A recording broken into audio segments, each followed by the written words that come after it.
A lot of the reason why I make videos at all is because I feel like there's things that are happening on our planet, in our country, that affect us much more than we'd like to admit or maybe even realize, and it's either not being reported on or it's not being pushed as important as being as important as it should be in our mainstream sources of information.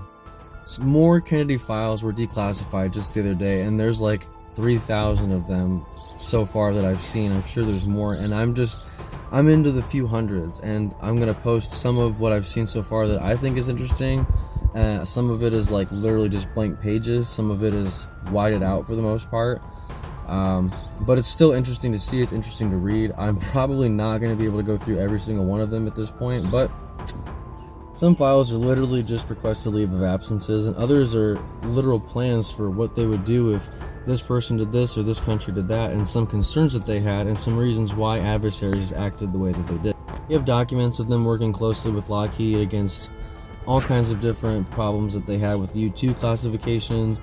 Either Oswald or his contact in the Mexican embassy was working closely with the Cubans, which the Russians were also down there and had a presence in Mexico at the time as well, which, as far as I know, wasn't common knowledge. A communist presence in Mexico in the 60s.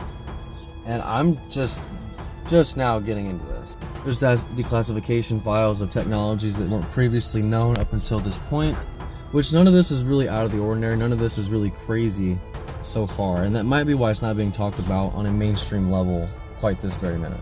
But like I said in the beginning, I haven't read through all of them yet, and some of them are pretty interesting, and the farther down I go, the more interesting they seem to be, so we'll wait and see.